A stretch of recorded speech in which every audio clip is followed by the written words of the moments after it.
Hello, everyone. Um, my name is Benedetta Catanzariti.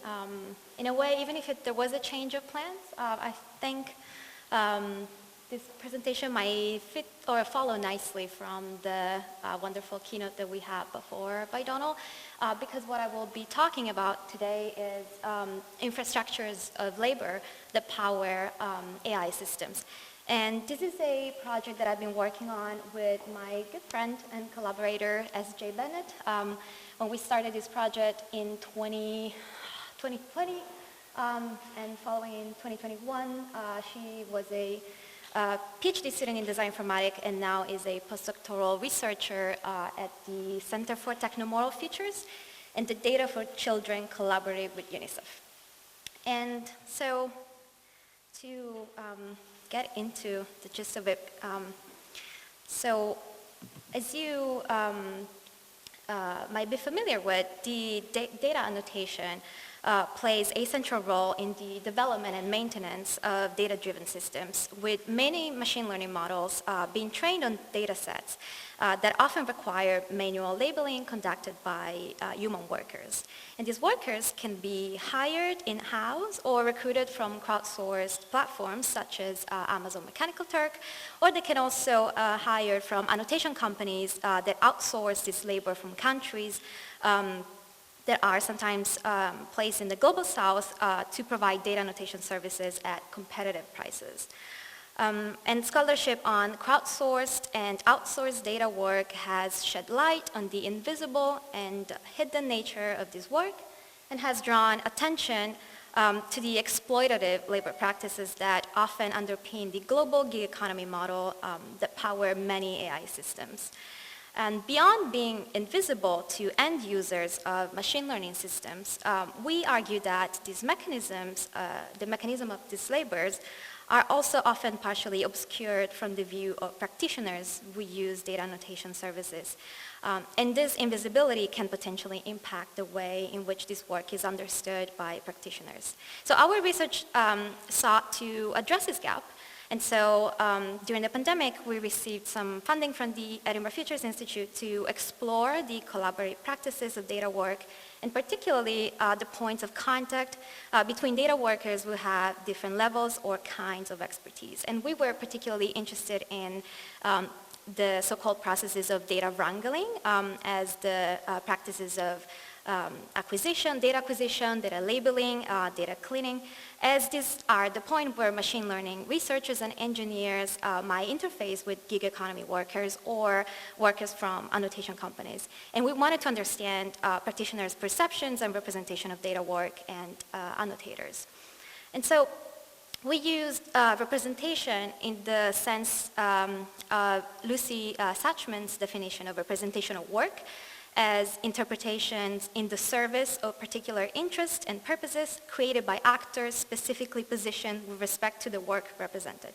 And by adopting this perspective, we hope to be able to move beyond simply foregrounding data work and instead understanding visibility as the ability to shape how data work appears to and is represented by others, especially given the wide and varied landscape of different types and levels of data expertise. And indeed, crowdsourced work is not the only form of labor that populates the data annotation industry. Beyond on-demand platforms, this space includes annotation companies, as I mentioned, outsourced, or also called impact-sourced, in-house annotators, freelancers, domain experts, and with some exceptions, the literature on gig work mostly focuses on labor recruited online, but conducted offline. So for example, on riders and drivers that work for this platform. And this work doesn't always capture the nuances of annotation work.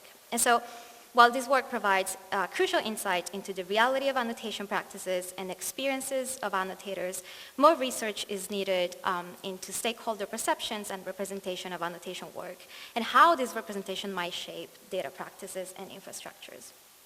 So to understand practitioners' representation of data work and how this representation might affect experiences of data and labor practices in data infrastructures, we conducted 2 interactive workshops. This is very much a work in progress. We have more planned on our roadmap. But we first recruited participants, machine learning researchers and engineers, with the requirement that they either had significant experience or training in machine learning or had significant experience embedded within machine learning projects. And so we conducted these pilot workshops with participants recruited internationally for both academic and industry context. And these were all conducted during the pandemic, so conducted online through Zoom and Miro. And so our research was guided by three main research questions, and we were interested in understanding what are important practices and structures that shape common workflows of data work. So as I mentioned, data acquisition, cleaning, and annotation. How is annotation work understood and represented within machine learning workflow? And how might this representation of data work shape infrastructures and annotation practices? And so what I will briefly show you is an overview of our preliminary findings. And so a first key point of discussion among participants was how the characteristics of machine learning practice can impact annotators in the course of their own work. So according to our participants, machine learning workflows don't often allow the time necessary for annotators to build annotation expertise, which is complicated by the nature of machine learning development, which is highly iterative and changeable, which is difficult to communicate to other actors and workers. And this observation challenges common portraits of data pipelines or data workflows that are portrayed as linear and frictionless process. And I don't know if you can read it, but we borrowed this idea from Hallam Stevens that the image of the pipeline, such as an oil pipeline or a water pipeline, does obscure the messy and situated, iterative nature of data work. And in the broader literature on data work, these labor practices seems to be often conceptually ordered around the image of the pipeline with a low and a high level, an input that is distinct and distant in space and time from the output.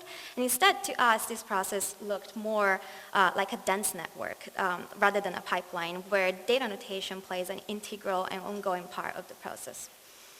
And a related point of consideration that emerged throughout our discussions was the assumption regarding the complexity or the simplicity of an annotation task.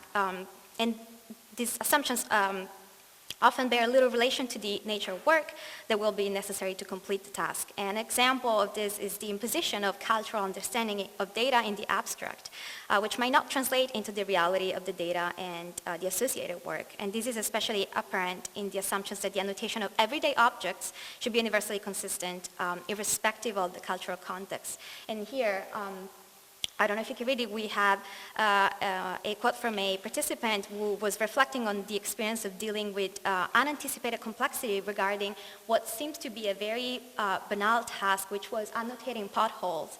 And they were saying, we would all think what a pothole looks like. Instead, we didn't realize that the vision data set that we were given was from Japan, and potholes and manholes look very different in Japan than they might be look in other Western countries. So something that seems to be a banal and obvious task ended up being actually much more challenging.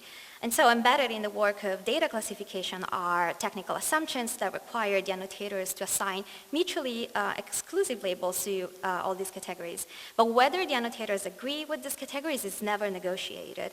And the standards and requirements that are imposed by the commissioning clients can shape how the worker interpret the images that they're labeling, and can also reinforce the ideas that labels are self-evident, which can discourage annotators from questioning them, normalizing these classification choices. This is particularly important, thinking, for example, of gender labels. There might be, annotators might be asked to categorize what they perceive from the images they are annotating, and one non-question, for example, assumption about the categories used might be, for example, the gender binary. Or, and this, there are many other instances where this might happen. And so, the complexity of data work can also be exacerbated by a lack of shared language between technical and non-technical teams, between what are perceived to be the expert versus the non-expert. And this communication barrier is further complicated by the different geographical and socioeconomic contexts of annotators. which might have varied levels of data expertise. And participants described often the experiences of expert annotators, for example, physician annotating medical image data, or legal experts coding documents for law firms, who are extremely high paid and sought after. And these are radically different experiences to those of annotators that are recruited in lower income geographies. So this power differential between these two annotator groups can further stratify collaboration with practitioners.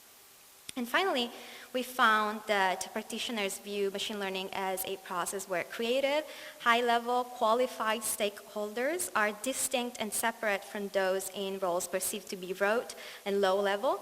But this doesn't necessarily reflect how annotators conceptualize their work. And assumptions around the motivations behind annotators' work, which often were lack of integrity and low interest in the quality of the annotations, all these assumptions might contribute to the creation of work structures that treat annotators as replaceable workers, simultaneously overprescribing rules while ignoring the true complexity of their work. And so, reflecting on this, we think that there might be two main directions this conversation can take. One is to challenge sometimes oversimplified understanding regarding data annotation that are held by practitioners working in machine learning, and their assumptions regarding the motivations and behaviors of data workers. As I mentioned earlier, these assumptions can contribute to the creation and maintenance of labor infrastructures like Amazon Mechanical Turk, that even in the way it is designed, treats the labor of data workers as disposable, anonymous, and unskilled. And the other direction is to draw together common experiences of practitioners and annotators that show that machine learning development is non-linear and different from conceptions of design pipelines with high-level and low-level stakeholders that are currently portrayed in the wider literature and in common narratives around AI. So in this sense, rather than seen as distinct low-level input, data annotation and data work more broadly should be understood as an integral and crucial part of the ongoing design of workflow. So hopefully this invites for a recentering and rethinking of global data workers as holding a form of expertise themselves that is flexible and responsive in a way that is essential to the maintenance of wider global AI infrastructures. And that's it. Thank you so much.